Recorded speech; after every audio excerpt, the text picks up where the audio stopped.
नमस्कार दोस्तों, स्वागत है आप लोगों का।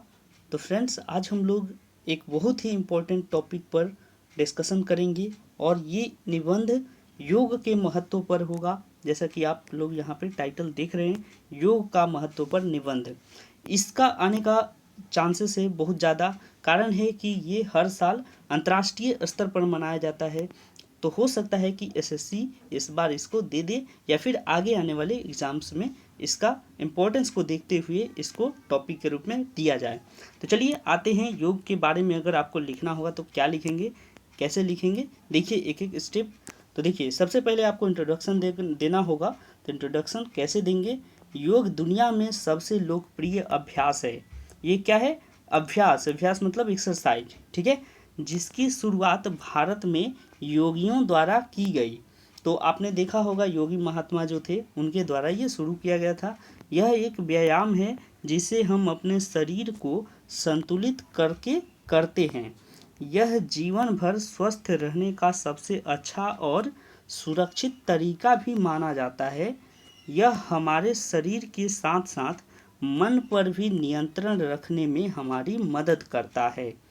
यह हमें तनाव और चिंता से मुक्त करने का एक असरदार तरीका है। ठीक है, तो आपने इंट्रोडक्शन के बारे में बताया। इंट्रोडक्शन जो दिया योगा का वो काफ़ी इम्पोर्टेंट होना चाहिए। ठीक है, तो यहाँ से जो बातें लिखी हुई हैं काफ़ी इम्पोर्टेंट है, बहुत अच्छी चीज़ें यहाँ पे लिखी हुई हैं।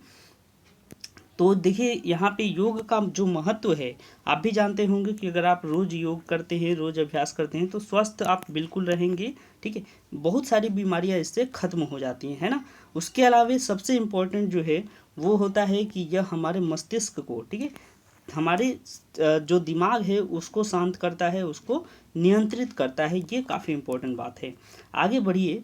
तो देखिए यहाँ पे अगला जो आप पैराग्राफ चेंज करके लिख सकते हैं, यह एक दवा की तरह है जो हमारे शरीर के अंगों के कार्यों करने के ढंग को नियमित करके हमें विभिन्न बीमारियों से बचाने का कार्य करता है तथा हमारे शरीर को मजबूत बनाता है और हमें स्वस्थ रखने में मदद करता है। ठीक है, उसके बाद 21 जून को अंतर्राष्ट्रीय योग दिवस के रूप में मनाया जाता है, जब लोगों को योग के लाभों के बारे में जागरूक किया जाता है। तो आपको पता होगा कि 21 जून को अंतर्राष्ट्रीय योग दिवस मनाया जाता है। ठीक है, और ये इसको मनाने के लिए यानी कि इसमें किसका योगदान ज़्यादा रहा था? तो अंतर्राष्ट्रीय संस्था जो है यूनाइटेड नेशन, उसने इस तिथि को घोषित किया था अंतर्राष्ट्रीय योग दिवस। ठीक है, ध्यान रखिएगा। तो ये संयुक्त राष्ट्र का एक कहे तो निर्णय है कि 21 जून को अंतर्राष्ट्रीय योग दिवस मनाया जाए। ओके, तो इसलिए ये डेट काफ़ी इम्पोर्टेंट है कि इस दिन जागरूकता के बारे में लोगों को बताया जाता है कि योग क्या है, योग के क्या लाभ है, वो चीज़ें उस दिन की जाती हैं। ओके, उसके बाद आगे लिखेंगे, यह केवल एक शारीरिक क्रिया ही नहीं, क्योंकि यह हमें मानसिक, भावनात्मक और आत्मिक विचारों पर नियंत्रण करने के योग्य भी बनाता है।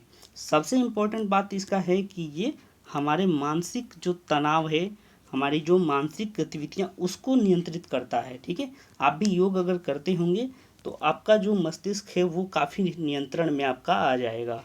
ठीक है, चलिए नेक्स्ट आगे बढ़ें। तो यह हमारे मस्तिष्क को तेज करता है, बौद्धिक स्तर को सुधारता है और उच्च स्तर की एकाग्रता में मदद करता है। यदि हम नियमित रूप से अभ्यास करते हैं तो हम योग से आत्म अनुशासन और आत्म जागरूकता विकसित कर सकते हैं। ठीक है, इसके बाद देखिए, अब फाइनल आपको कंक्लूजन लिखना होगा। तो वो कैसे लिखेंगे? कोई भी व्यक्ति योग का अभ्यास कर सकता है, चाहे वह किसी भी उम्र का हो या किसी भी धर्म का पालन करता हो। जब हम योग को अपने जीवन का एक अनिवार्य हिस्सा बनाते हैं और हम हर दिन इसका अभ्यास करते हैं तो यह हम सभी के लिए बहुत फायदेमंद साबित होता है। स्वस्थ और खुशहाल जीवन जीने के लिए सभी को इसका अभ्यास ज़रूर करना चाहिए। ठीक है, तो यहाँ पे देखिए कुछ बातें हैं जो आपको जानकारी होनी चाहिए।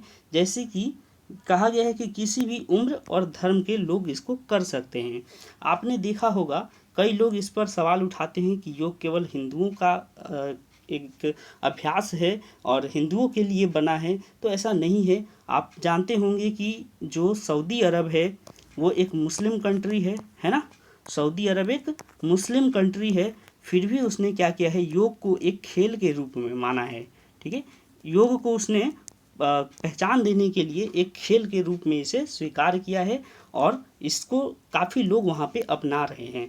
तो इसीलिए ये बातें आपको ज़रूर लिखनी चाहिए कि इसको किसी भी धर्म के लोग या किसी भी संप्रदाय के लोग या किसी उम्र के लोग भी कर सकते हैं। ठीक है, तो कैसा लगा आपको ये पूरा निबंध, आप एक बार कमेंट जरूर करिएगा और अगर वीडियो अच्छा लगे तो लाइक ज़रूर करिएगा और चैनल को सब्सक्राइब जरूर करें अगर नए हैं तो।